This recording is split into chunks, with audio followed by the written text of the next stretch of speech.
Engage. Disrupt. Adapt. Repeat. You're listening to Pure Reinvention, the podcast for curious people. Welcome to the Pure Reinvention podcast. It's our pleasure to bring to you a whole community of opportunity where we can all learn together this thing called Pure Reinvention. It's been our desire for a long period of time to make sure that this is a resource for all of us to learn and all of us to grow and all of us to use the lessons that we all are learning and share them in a meaningful way so that it will inspire all of us as leaders to behave in a way that makes a meaningful difference. So welcome to this podcast. Misty, we had a chance to talk to Thom Connors. We did. Thom is with the Cobo Center, the new and improved and reinvented Cobo Center. And he has a great story to tell on how that transition happened. And, we're doing a new format here where we're talking about why we interviewed who we did. And I think Thom was an early emergent person where we're like, we know that we need to get him on at some point and have a conversation with him because Cobo Center is such a major part of Detroit. And it's a very real and a very visible transition and very closely tied with the city's reinvention. Thom is absolutely in the heart of the reinvention of Detroit. His role at the Cobo Center, his role with Larry Alexander at the Detroit Metro Convention and Visitors Bureau has been nothing short of dramatic. And as people experience the new Cobo Center, they will be impressed, is a word I want to use, and it doesn't even come close to how people will view the journey that Thom and Larry and the other key people have initiated at Cobo to bring take an asset that the city has had, completely repurpose it in a way that will deliver imaginable new results. Let's listen to what Thom has to say. Sounds good. We are excited today to introduce Thom Connors from the Cobo Center. Thom, welcome. Hi, glad to be here. Thom, the Cobo Center plays such a huge role in the vibrancy of Detroit today and in the reinvention story of Detroit, and we're really excited to have you here to talk about it. So tell those people that are listening to us today a little bit about your background and how you actually became accustomed to the Cobo Center. Well, I'm currently the general manager of Cobo Center and the regional vice president for SMG. I've been with SMG since 1982, and it's taken me literally around the world in various capacities. But formerly, I was the director of development in Europe, and I led our South American entry into South America, that is, as regional VP down there. And I've spent 10 years at our corporate headquarters as the senior vice president of the Convention Center Division. So I come back home to be a part of this reinvention of Cobo Center, that the latter part of my career, should we say, and I'm able to use that experience and also the love of the area as motivation for trying to put whatever input I can to make it a better place, a world-class place, and I think we're getting great results as a result of a terrific effort on the part of a visionary board, the Detroit Regional Convention Facilities Authority, a very talented design and construction team. And from the operations standpoint, we've been able to be 100% operational through the entire process with good results. But I might point out, this is really the second reinvention Cobo has been a part of. Yes. So first of all, I want to tell you that I'm really impressed with this. I'm a hometown boy with a very global perspective. I think there's a very interesting story in the fact that you've had a chance to travel and see have a lot of unique experiences, to come back to invest those experiences into a city that you love, and so I think that's part of the story is that I heard you say. And there's quite a few of us involved that have that story to tell, coming back to the area to be a part of this project or other related projects that are helping to reinvent the city. I think that's a really interesting perspective that I think people have to really understand, is that there's a love affair with why that propels us past just what we're doing, and I think that's a key. But now I want to dive a little deeper. This is not the first transformation or reinvention of the Cobo Center. Is that correct? The first reinvention that Cobo was a part of goes back to post-World War II, when the civic leaders were trying to redesign, literally, the city. And Cobo Center was part of a civic center project which opened up the river to the public by creating Hart Plaza and built a new municipal government building. And then, for the second half of the 20th century, wanted to improve Detroit's chances to bring conventions and meetings to the city. Because if you look back to the turn of the century, 20th century, Detroit was the first location that had a convention and visitors bureau. And the civic leaders that far back saw the benefit of bringing conventions and meetings as a smokeless industry to be included with the manufacturing industry that we're famous for as a way to grow the city. First as a tourist destination, and then later as the convention and meetings industry developed in the U.S., one of the primary sites for conventions, meetings, and trade shows. So they wanted to improve their chances, improve their market position after World War II, included Cobo Center as a building project, Cobo Hall in those days, that was going to reinvent this part of the city, and it was very successful. Opens in 1960. Called Cobo Hall, named after the mayor, Albert Cobo, after World War II, who passed away, unfortunately, before the project could be realized. It was named after him, but this was his vision. At that time, Cobo was claimed to be the largest convention center in the U.S. The civic leaders were very proud of that. The first event was the annual auto show, and certainly still is a very important part of what we do at Cobo Center. So we go back to that point in time, 1960, and it really did have a great impact on continuing to bring people to Detroit. Now fast forward 40, 50 years, and Detroit had fallen on hard times. And unfortunately, the city had run out of resources to maintain the building and operate the building. So a transformation began with the establishment of the Detroit Regional Convention Facilities Authority, state agency that took over control of the building from the city. Now let's talk about, that was not necessarily a seamless transition between we ran out of resources and the authority was formed. If I remember, there was a point in time where there was discussions, or we were hearing rumors that the auto show was wanting to relocate because the asset that they were using was not of the caliber. So there was some sort of a disruption.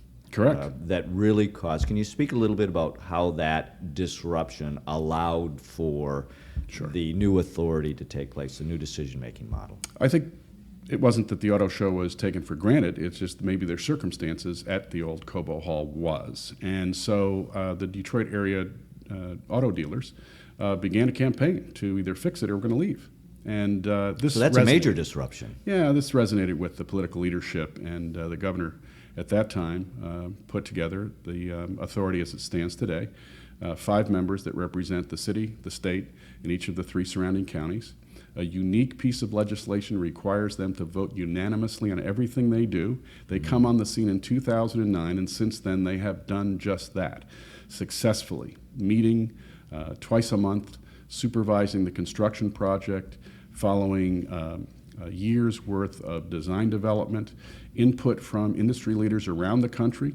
We've had a customer advisory board since the beginning of the project, people who are industry association CEOs, show managers, people representing meetings management companies, independent companies, as well as local traditional users of the building, all provided input to exactly what was going to happen. And in order to bring the facility up to date, make it state-of-the-art and ahead of the pack in the area of technology needed to support a platform for successful conventions, meetings, and trade shows on into the future. So Cobo, in recognizing it was not meeting the needs of the marketplace, knew it needed to go through a transformation.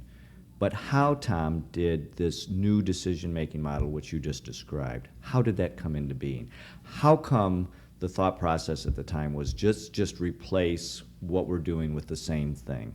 How did we get the new decision-making model, which opened up this entire new flood of opportunity that you described? Because that's a key understanding for a lot of businesses or associations who may be listening to this is, I think what I heard you say is we just can't replace what we have with the same thing. We have to completely reinvent even the decision-making model to get to these other new deliverables. Changes in the building were preceded by a change in the business model. The authority came on board, made some decisions, renegotiated some contracts which saved money immediately. The facility was running at a deficit, annual deficit of $20 million. Annually. Couldn't be sustained annually, that's correct. And so there was a target to bring it down as quickly as possible, and they were successful in doing having some impact on that immediately. But they made a decision to change the business model.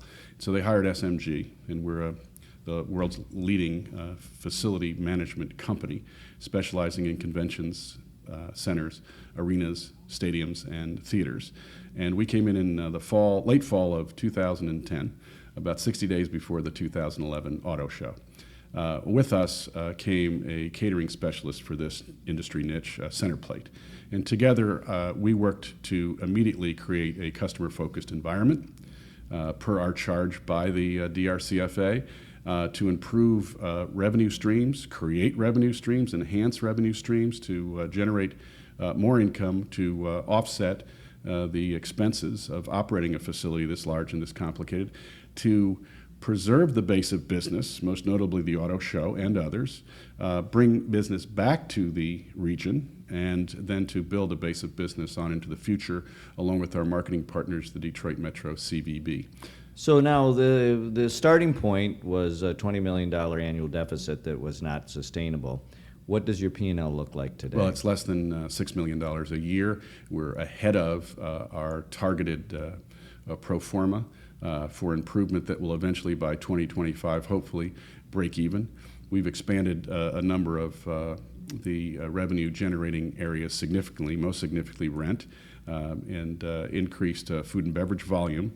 But along with the transformation of Cobo, the transformation of Cobo mirrors the transformation of the city of Detroit. And as demand has grown for not just the use of the building, but also use of the parking facilities, we've been able to generate a considerable amount of interest in using Cobo as monthly parking for people that work downtown. Certainly Mr. Gilbert in Quicken Loans expansion has helped that.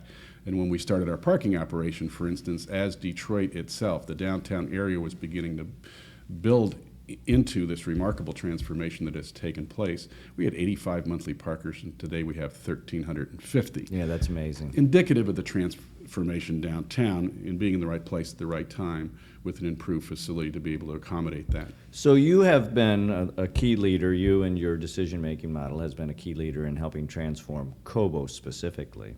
But how has Cobo then been able to energize other opportunities within the city of Detroit? How has the energy from the Cobo model been able to move to helping the entire downtown district inspire itself to continue to reinvent itself?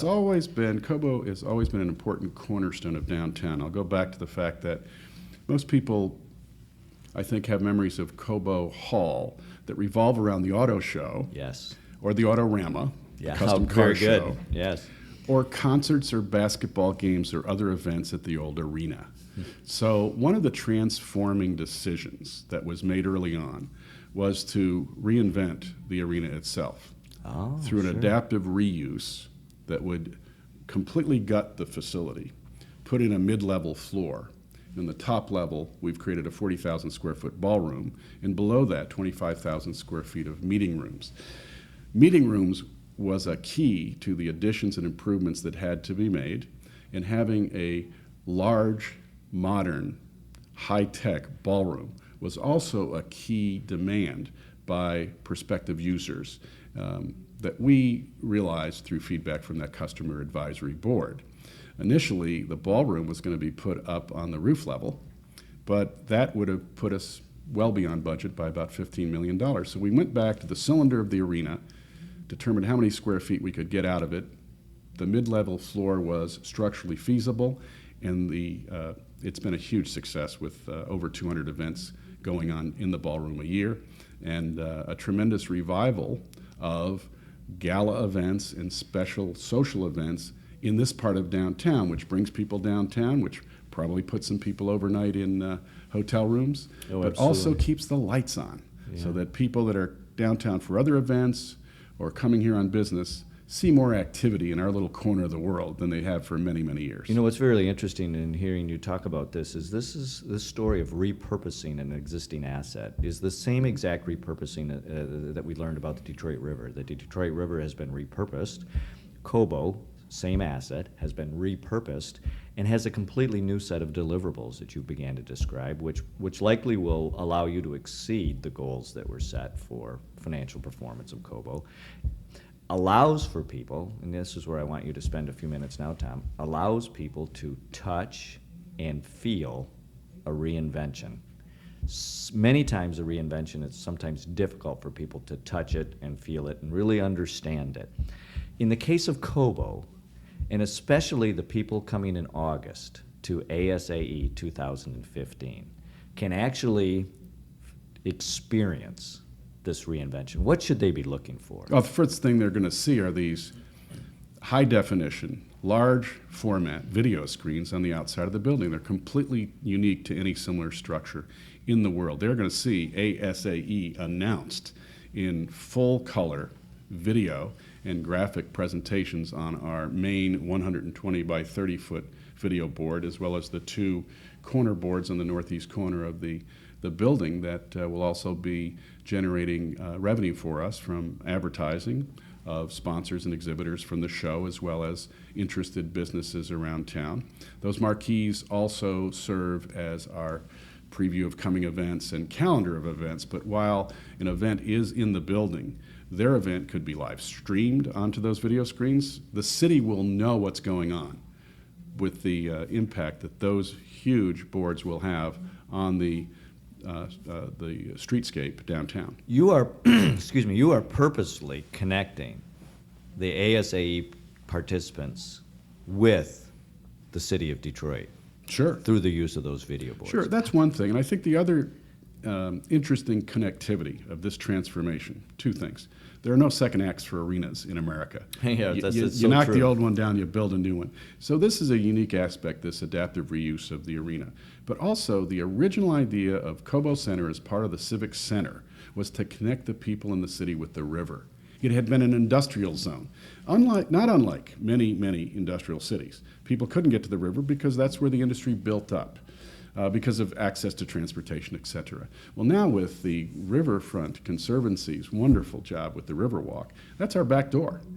Or our front door if you're walking from your headquarters hotel at the Marriott or Marriott Courtyard down the river to Cobo, and it's a tremendous asset for us to have. So that connection, that interactivity was there as we began to transform Cobo, and it made our designers look at the river and see that this is something that's attractive to people. Oh, look, there's a foreign country across the river. Great views of Windsor. And just they identified the fact that when people are inside a building at a convention or a meeting for a long period of time, they want to get out and get a breath of fresh air. They want to view the city, the skyline. They want to be able to have a breath of fresh air. And that gives us the exterior space that we have now wrapped around the building on the level above the river that is a terrace front that connects the ballroom to the front of the building and the city streetscape. Cobo Square, which will run along Jefferson, is outdoor activity areas. And we've got about 50,000 square feet outside for people to be, to interact with others, to be seen, and to extend the activities they're going in the building, outside the building. It's a rather unique opportunity that we've taken advantage of, but again, goes back to the original vision of what this facility could be for the city. Tom, this is a very inspiring conversation because step 4 in the reinvention process is a word called connect. And what I heard you say was Cobo has not only connected the inside of Cobo to the outside of Cobo, which is extremely important so that it isn't just internalized, that we are connecting the experience to be in the building and out of the building, for it to be connecting the participants with the city. We have designed the new Cobo to connect to the river, to be a connection and cornerstone for the reinvention of Detroit. I mean, these are very specific examples how step 4 in the reinvention process, which is connect, which is very similar to how Comerica Park and Ford Field, the initiation of the new Red Wings entertainment district, Cobo, the river, all assets that had existed or were attracted to the city to allow for a new connectivity. Well, it's really an interesting idea that we have a vibrant downtown again here in Detroit, and ringing that central business district is the sports and entertainment and the convention districts. So that's sort of our role here. Put people in the downtown area, people that are coming here for meetings or conventions, or even tourists coming to see the city's various attractions and assets. They want to be where people are. Yes. Tremendous amount of activity when there's a Tiger ball game, a Lion game, at Hockey Town, almost any time, at the Fox Theater when there's concerts, and now at Cobo because there's such an increased level of activity. We've gone from 150 to 170 events to over 300 event activities going on at Cobo. So we've reanimated our corner of the city, and to be part of that, we've had to re-educate people about what's here and what's going on. There's a lot of community interest, significant amount of community interest, because of this inside and outside connection. Yes. Now, it's just not only beneficial for the people attending an event to be able to get outside, experience the views, whatever, and some fresh air and healthy breaks, but also the people of the city to see what's going on. Those video boards will For them to feel connected. Here's what's going on, and you see all these people you see downtown. They're here for this event. They're here for the Intelligent Transportation System Convention. They're here for ASAE.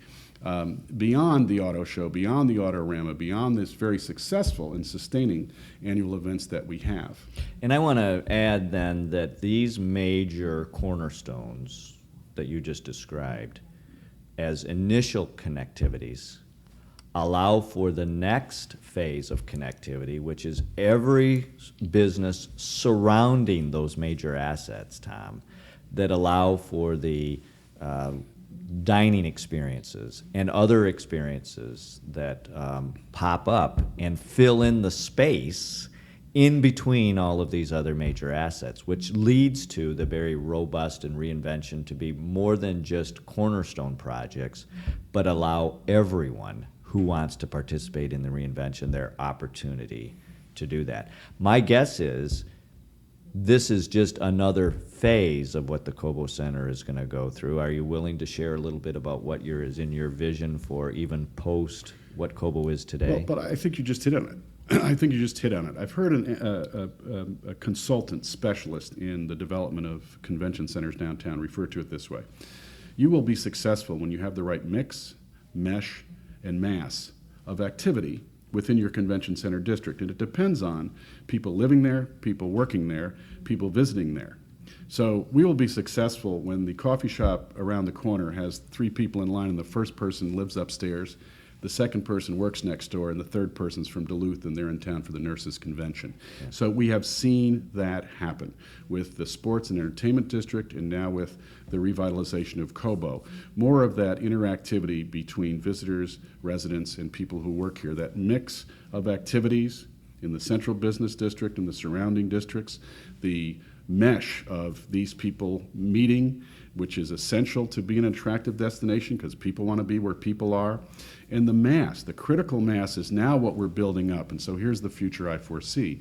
We've gone from about a half a dozen annual citywide conventions just 3 or 4 years ago to a dozen to 15 this past year. We forecast 16 to 20 in 16 and 17 in ASAE, bringing all the leaders in the conventions and meetings industry to Detroit. Will be like creating one big fam trip to show them what we're doing and to invite them back at the same time. And we see that effect coming in the next 3 to 5 years after ASAE, where we hope to and intend to and have forecast that we will be bringing major events almost monthly to Detroit again, like Detroit did in its heyday back in the 60s and 70s when Cobo Center was at that time one of the leading facilities and Detroit one of the top destinations in the convention business. And I think it will be there again as we have seen the incredible increase in the last 2 years. Thank you, Tom.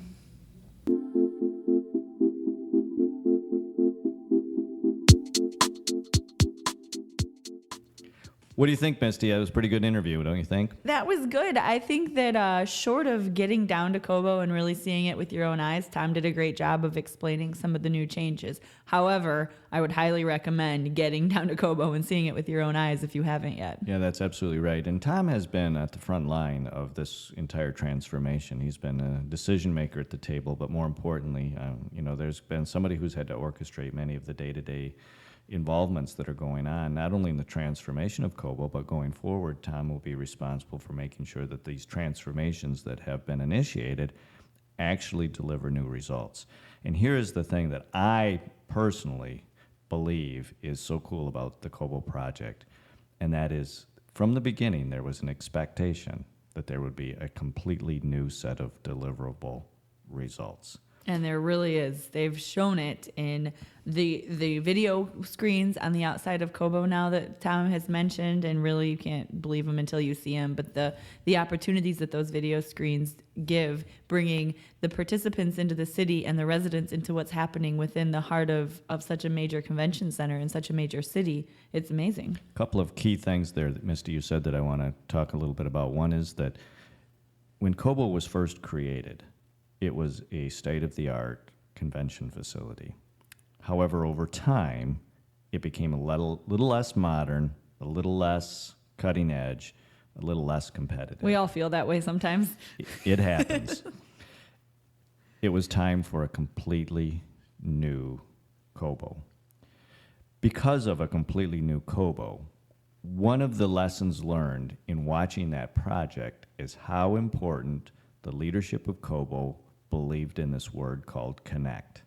And I heard you just say how important it was for Cobo to be the facilitator or the conduit of connecting the city of Detroit and its people with the people that are coming from outside of Detroit to converge at this place called Cobo. Why was that so important, Misty?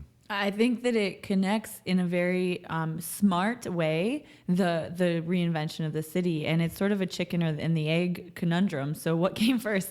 Detroit's comeback as a city or Cobo's comeback, and they're so tied together. And Thom talked about how the auto industry came to them. The big car show was Cobo's first event. That's right. And again, as time went on, they were a little less modern, a little less cutting edge, and the auto leaders said, okay, well, we're going to go elsewhere unless you guys revamp. And that was a major disruption for them.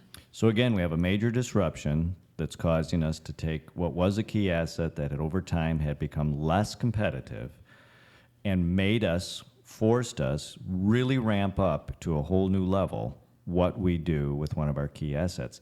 The interesting parallel, Misty, with this story is the same lesson was learned with the river, the Detroit River. Right. A key asset that over time was not being purposed in a meaningful way going forward, that the purpose of the river now became more recreational rather than commerce-driven. Cobo will become a modern convention facility designed to deliver very different things than when it was first brought onto the scene. Specifically located in almost exactly the same spots, the Detroit River and the Cobo Center, but now expected to deliver dramatically different things. And who would have thought that the Detroit River could be the connector with the population and the resurgence of the population of Detroit? And who ever would have thought that Cobo would be anything other than just for the people in the convention center? Who would have ever dreamed there was a connection with people outside of the convention center? Oh, that is so true. And I think when SMG came on, they brought that mentality, that customer-focused mentality, but the customer wasn't just the people that were visiting. The customer was the people in the city, the people that keep the heartbeat going. And Thom said one of their big things, or one of their big tactics, was to stay customer-focused and improve revenue streams. Who doesn't want to do that? I mean, Exactly. that's when you boil it down to your core and your basics, that's what we're all trying to do. That's the backbone of any successful business, is to stay relevant to your customers and drive new revenues.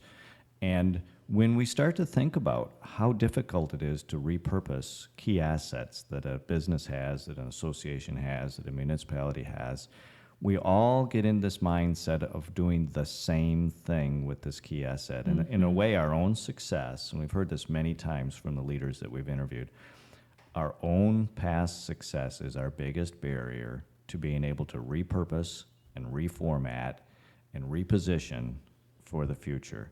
And how important it is for the leader, whether it's a Thom Connor, whether it's the effort with the Detroit Riverfront Conservancy, how important it is to have key leadership driving these new thoughts.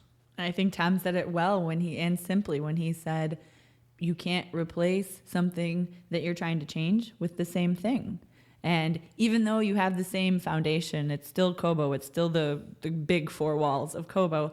you completely repurposed what it does. And that's a great lesson to know that something just like the river, something that seems so hard and fast and established can still be reinvented and repurposed. And what's happening in the city of Detroit, whether we're talking about large key assets like Cobo or the Detroit River, or whether we're talking about small little pop-up marketing venues that are taking place, all of those new purposeful initiatives are making a difference. And sometimes we think, well, what little I do doesn't make a big difference. But in all reality, it does make a huge difference in the dramatic new way in which we're going to deliver results. And it's hard. I mean, it's very hard. It's one of the reasons we do these podcasts is so that leaders can have a forum for listening to what other leaders are doing, to connect with other leaders. Exactly. And to use those experiences and that gain of knowledge to their own advantage, which is a key for any leader that wants to kind of help their association or their business step ahead. I think that that's the right segue to ask our listeners to keep sharing their thoughts and comments with us. We'd love to hear your feedback. We want to continue the conversations with you on Facebook or Twitter at Pure Reinvention. You can also email us, info@purereinvention.com, and let us know what you think. And remember, if you're ready for a change, make it a change that lasts. Make it Pure Reinvention. Thanks for listening to this episode of Pure Reinvention. Keep the conversation going and get alerts when new podcasts are up by following us on Twitter at Pure Reinvention or sign up for our mailing list at purereinvention.com.